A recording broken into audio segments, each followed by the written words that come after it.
श्री स्वामी समर्थ. हिंदू धर्मामध्ये महाशिवरात्रीला विशेष महत्त्व आहे. महाशिवरात्रीचा दिवस हा अत्यंत खास दिवस मानला जातो. वर्षातून फक्त एकदा महाशिवरात्रीचा दिवस येत असतो. भगवान शिवांचे रात्रीचे पूजन करणे म्हणजे महाशिवरात्री. धर्मशास्त्रानुसार महाशिवरात्री ही गंगेच्या थेंबाप्रमाणे पवित्र मानलेली आहे. महाशिवरात्रीच्या दिवशीच प्रकाशाच्या स्वरूपामध्ये महादेव प्रकट झाले होते. महाशिवरात्रीची जो कोणी पूजा करतो, महाशिवरात्रीचे व्रत करतो, उपवास करतो, त्या व्यक्तीच्या मनोकामना महादेव नक्की पूर्ण करत असतात. जो शिवभक्त या दिवशी शिवांची अगदी मनापासून श्रद्धापूर्वक भक्ती करतो, तर त्याच्या कोणत्याही इच्छा ह्या लगेच पूर्ण होत असतात. माता पार्वती आणि भगवान शिवांची कृपा प्राप्त करण्यासाठी प्रदोषकाळी पूजा करणे हे अत्यंत शुभ सांगितलेले आहे. हा दिवस हा माता पार्वती व शिवांचा विवाह सोहळा म्हणून सुद्धा साजरा केला जातो. कारण महाशिवरात्रीच्या दिवशीच शिवशंकर आणि माता पार्वतीचा विवाह झाला होता. तर अशा या महाशिवरात्रीच्या दिवशी महादेवांना प्रिय असलेली काही पाने, फुले, फळे तर ही आपण शिवपिंडीवरती अर्पण करू शकतो. या व्हिडिओमध्ये आपण महादेवांना प्रिय असलेली पाने, फुले आणि फळे कोणती तर याचीच माहिती पाहणार आहोत.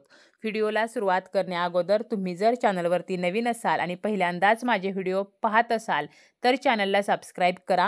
व्हिडिओ माहितीपूर्ण वाटला तर व्हिडिओला लाईक करा. आता महादेवांना प्रिय असलेलं सर्वात महत्त्वाचं पान ज्याशिवाय शिवांची पूजा ही पूर्णच होत नाही ते म्हणजे बेलाचं पान म्हणजे बेलपत्र.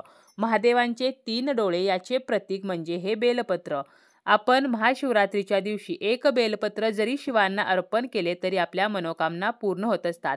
कितीही कठीण आणि कोणतीही इच्छा पूर्ण होण्यासाठी आपण या दिवशी नक्की शिवलिंगावरती बेलाची पाने अर्पण करायची आहेत. बेलपत्राशिवाय शिवांची पूजा जी आहे तर ती अपूर्ण मानली जाते. त्याचप्रमाणे आपण बेलपत्राचे काही उपायसुद्धा करू शकतो. जसं की 5 बेलपत्र आपल्याला घ्यायचे आहेत आणि या बेलपत्रांना पिवळं चंदन लावायचं आहे आणि मंदिरामध्ये जाऊन आपल्याला ही पाने शिवपिंडीवरती अर्पण करायची आहेत. ही पाने अर्पण करताना विश्वकर्मेश्वर महादेव जे आहेत त्यांचं स्मरण करायचं आहे आणि आपली जी घरासंबंधीची इच्छा आहे म्हणजे आपलं घराचं स्वप्न पूर्ण व्हावं अशी प्रार्थना करायची आहे. आपलं स्वतःचं हक्काचं घर होण्यासाठी अशा प्रकारे चंदन लावलेली 5 बेलाची पाने ही शिवपिंडीवरती अर्पण करायची आहेत. त्याचप्रमाणे आपण घरीसुद्धा मंदिरातून एक बेलपत्र आणायचं आहे. जर घरामध्ये कोणी सतत आजारी पडत असेल तर त्या व्यक्तीला आपण हे बेलपत्र स्वच्छ करून खायला देऊ शकतो. परंतु हे करताना त्या व्यक्तीला त्याची ॲलर्जी वगैरे होणार नाही याची मात्र आपल्याला काळजी घ्यायची आहे. तर असं हे बेलपत्र शिवांना अतिशय प्रिय आहे. यानंतर आहे ते म्हणजे धोत्रा. सृष्टीमध्ये असलेल्या विविध फुलांपैकी एक फूल म्हणजे धोत्रा. धोत्रा ही एक औषधी वनस्पती आहे. धोत्र्याचं पान, मूळ, खोड, फूल तर यामध्ये औषधी गुणधर्म आहेत. हे फूल जर महाशिवरात्रीच्या दिवशी शिवलिंगावरती अर्पण केले तर संतान प्राप्तीची इच्छा पूर्ण होते. त्याचप्रमाणे धोत्र्याचे फळ शिवलिंगावरती अर्पण केल्याने कितीही आणि कोणतीही कठीण इच्छा ही पूर्ण होत असते. धोत्र्याचं पान, फूल, फळ तर यापैकी आपल्याला जे मिळेल तर ते आपण या दिवशी महादेवांना अर्पण करू शकतो. त्याचप्रमाणे शिवमंदिरामधून सुद्धा आपण धोत्र्याचं फळ घरी आणून ते लाल कपड्यामध्ये बांधून आपण तिजोरीमध्ये ठेवू शकतो किंवा व्यवसायाच्या ठिकाणी ठेवू शकतो किंवा आपल्या शेतामध्ये सुद्धा मातीमध्ये ते गाडू शकतो. ज्यामुळे आपल्या इच्छा ज्या आहेत तर त्या नक्कीच पूर्ण होतील. जरी आपल्याला धोत्र्याचं फळ मिळालं नाही तरी आपण पान, फूल जे आहे तर ते सुद्धा ठेवू शकतो.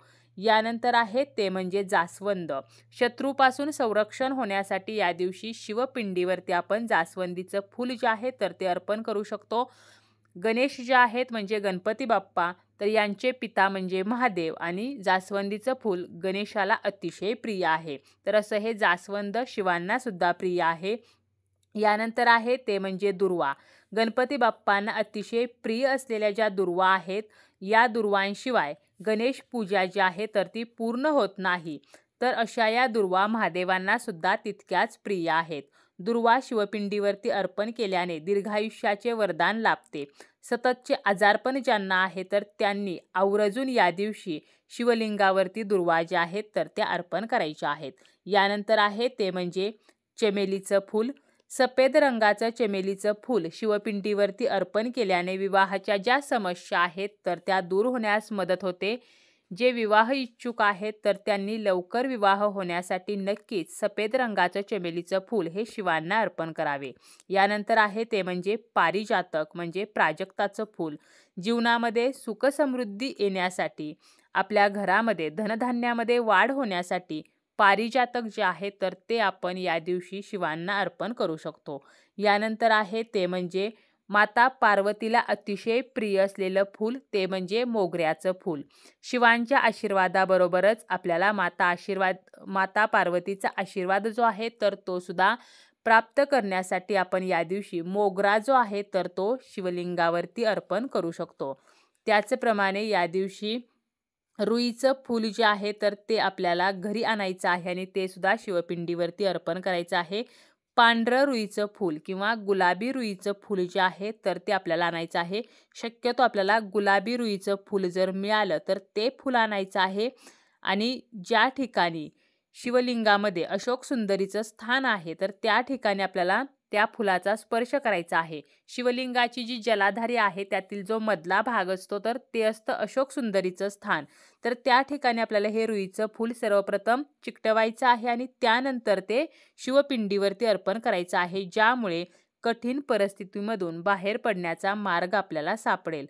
तसेच गुलाबाचं फूल जे आहे तर ते सर्व देवदेवतांना प्रिय आहे आणि महादेवांना सुद्धा ते प्रिय आहे.